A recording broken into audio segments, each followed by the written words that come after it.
Salve galera, professor Luiz aqui, professor de Física, e vou estar trabalhando com vocês na videoaula de hoje o tema Leis de Newton. Vem comigo na tela.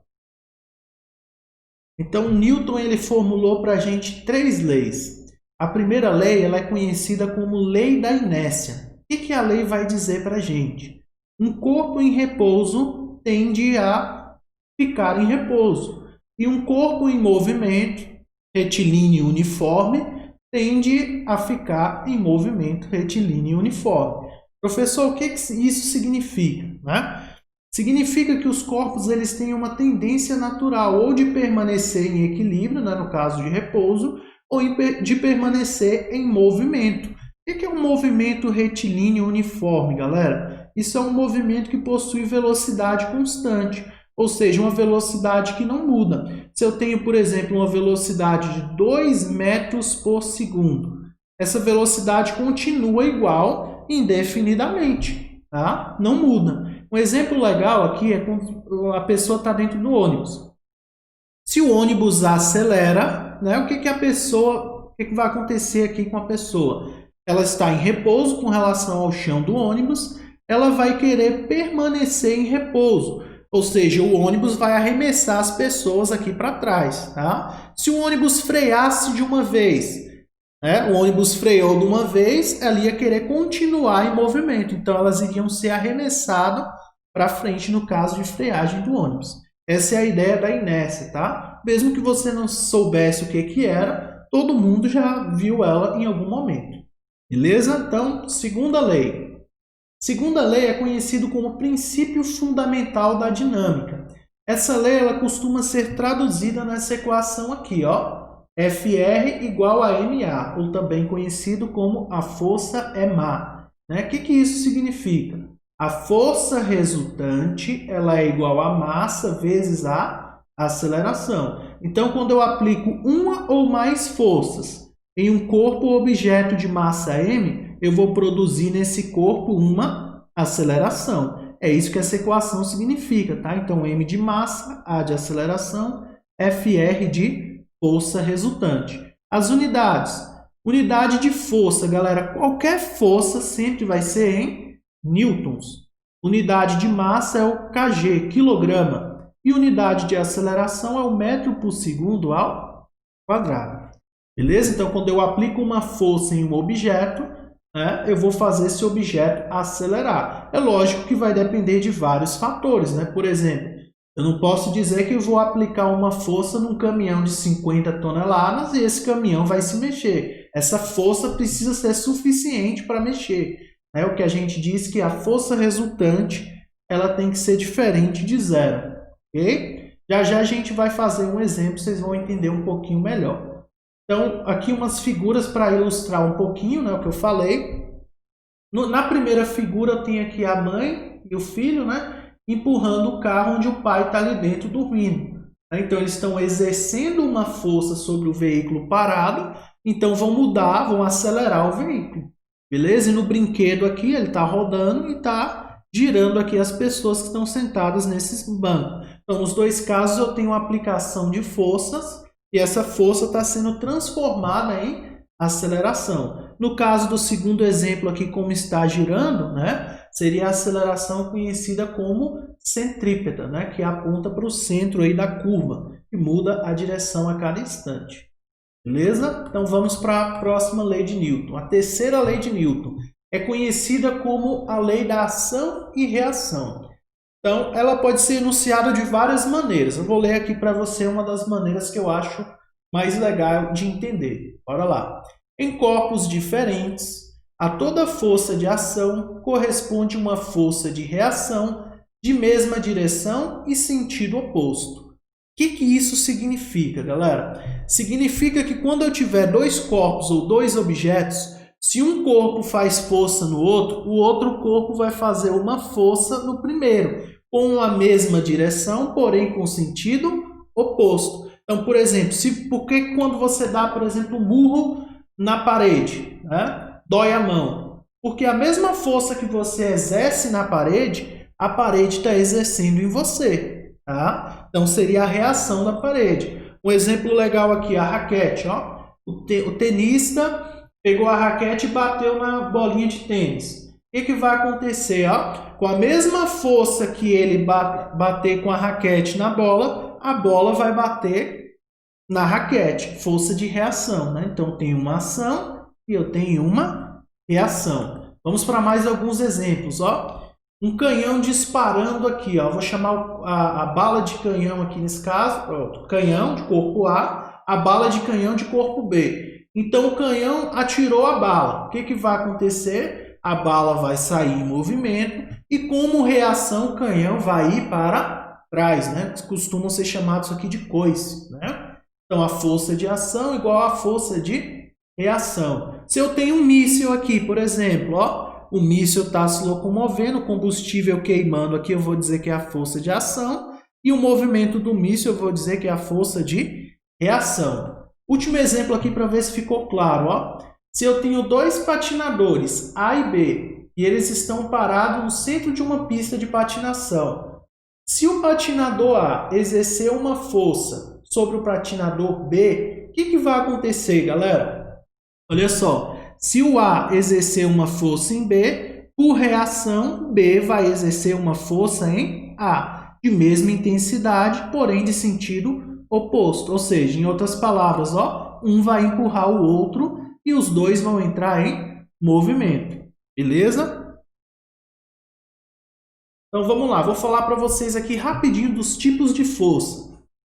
Então a gente vai ter dois tipos de força: forças de ação à distância e forças de contato. O que são forças de ação à distância? Vão ser todas aquelas forças que atuam no objeto sem entrar em contato diretamente com ele. Um exemplo legal aí, ó, a força-peso. O que é a força-peso? Ah, professor, é quando os objetos caem. Não está totalmente errado, né? Mas a força-peso, ela vai ser uma força responsável, né, por fazer com que os objetos eles sejam atraídos para o centro do planeta Terra, né? Então, ou seja, eu tenho um campo gravitacional aqui no planeta Terra e esse campo ele vai exercer uma força, várias forças, né? Uma dessas forças é conhecida como força-peso. Tocou no objeto? Não tocou, mas exerceu força? Exerceu. Então, eu tenho uma força de ação à distância. Outros exemplos, campo elétrico, campo magnético. Por exemplo, quando você pega um ímã e aproxima de uma moeda ou de um objeto metálico. Esse objeto não é atraído e fica grudado no ímã? Então, isso daí é um exemplo de uma força de ação à distância, né? Campo elétrico aí está envolvendo carga elétrica, eletricidade, mas também é um exemplo de força de ação à distância. Então, eu tenho aqui a força-peso, para eu calcular ela, basta eu pegar a massa e multiplicar pela gravidade, aceleração da gravidade. Então, aqui as unidades para vocês. Força em Newton, massa em quilograma, aceleração metro por segundo ao quadrado. Vamos para mais um tipo de força, ó. Força de contato.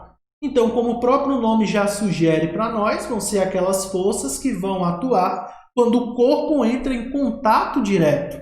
Então, exemplo, se eu tenho aqui uma caixa de massa M em cima dessa mesa, a mesa não está em contato com a caixa? Está em contato. Então, eu vou ter uma força, eu vou chamar de força normal, né? Ou seja, ou pode ser chamada também de força-reação, força de reação normal. Então, é a reação da mesa a esse objeto de massa M. E essa força normal, ela sempre vai formar um ângulo de 90 graus, né, com o centro de massa do objeto. Então, por exemplo, ó, é mais ou menos assim, ó, desenhado ali ao lado, mas vou reproduzir aqui. Vamos lá, força normal seria isso. Beleza? Então, N de normal, Fn de força normal. Beleza? Outro exemplo seria a força de atrito. Então, se eu pego uma caixa e começo a deslizar ela, né, então eu vou ter uma resistência. O chão aqui vai atrapalhar o meu movimento. Então, eu chamo essa força de atrito. Então, toda vez que eu tenho uma força, né, que, de certa forma, ela atrapalha o movimento, eu vou chamar isso de força de atrito.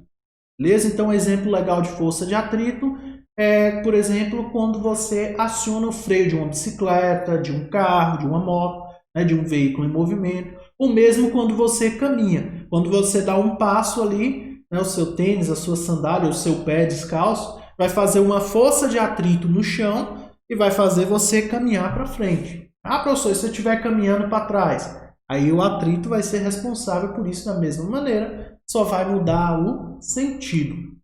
Beleza? Então, falar um pouco mais de atrito, para eu calcular o atrito, basta eu pegar aqui o μ e multiplicar pela normal. O que é o μ, professor? O μ é o coeficiente de atrito, né, que pode ser cinético ou dinâmico, dependendo se o corpo está parado ou em movimento. E o que eu chamei de N, poderia chamar também de Fn, tá? A mesma coisa, é a força normal. Tá? Então, veja bem, o meu atrito vai depender do quanto eu estou em contato e vai depender se essa superfície ela é mais lisa ou mais áspera. Então, esse coeficiente de atrito vai me indicar a facilidade que aquele objeto tem, né, de se locomover naquele recipiente, naquela superfície. Se eu tenho uma mesa lisa, por exemplo, eu vou ter menos atrito, vai ser mais fácil de se mover. Né? Se eu tenho uma superfície áspera, sei lá, um chão de concreto, vai ser mais difícil deslizar um objeto ali, porque o atrito vai ser maior. Unidades, galera. Então, unidade de força, Newton, né? Unidade da força normal, Newton também.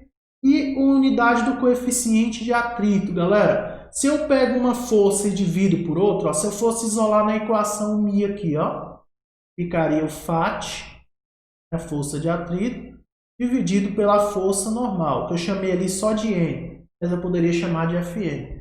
Então, as unidades, ó, não seria Newton aqui, quando eu fizesse a divisão, as unidades desapareceriam. Então, o μ, ele é uma grandeza que não tem unidade. A gente chama isso de adimensional. Então, é só um valor numérico que vai me dizer se é fácil ou difícil me mover naquela superfície.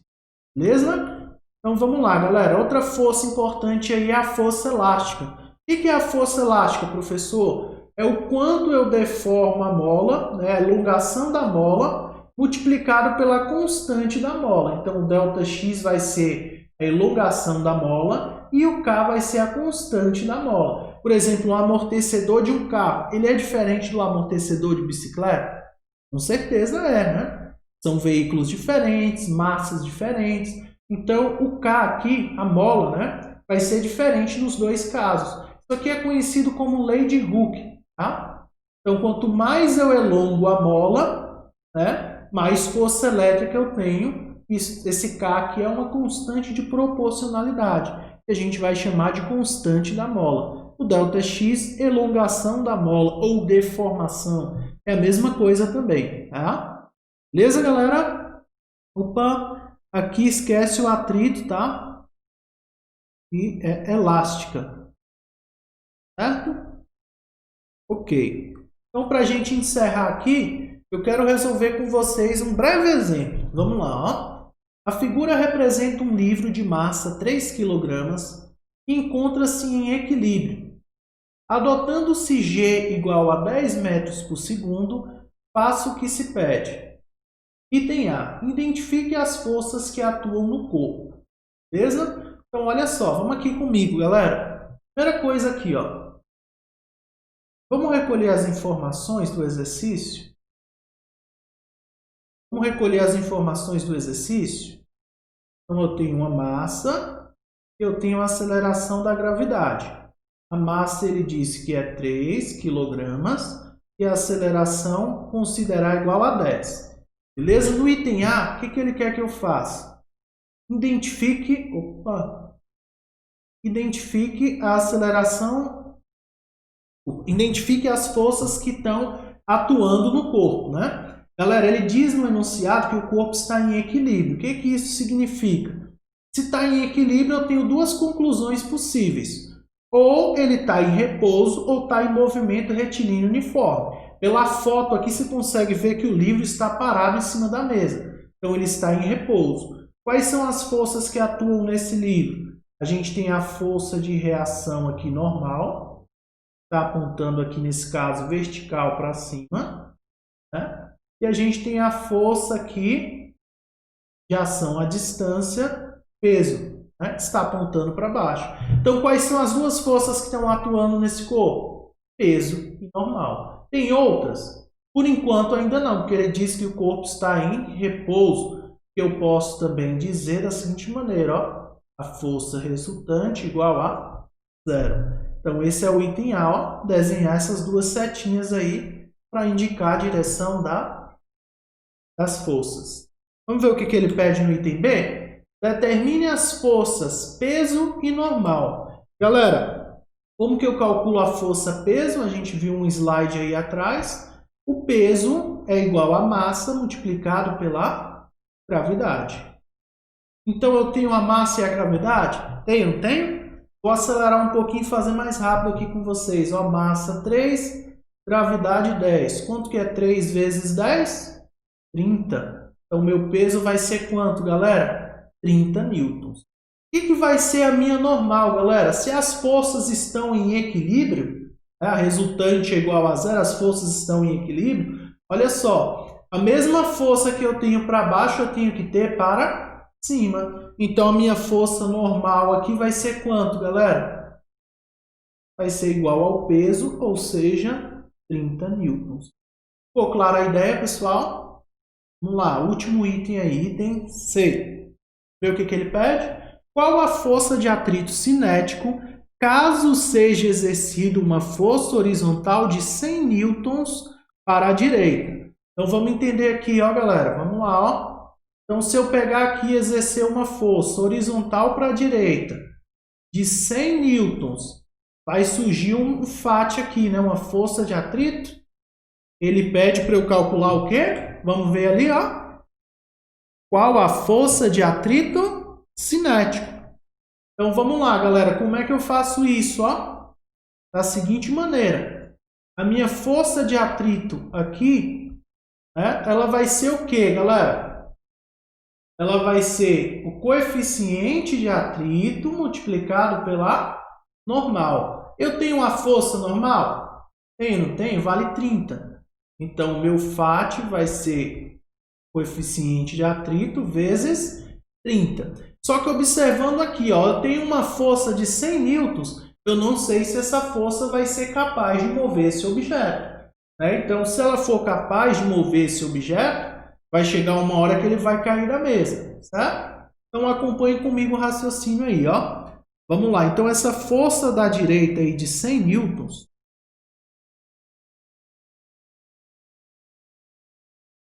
vamos aqui com calma, peraí.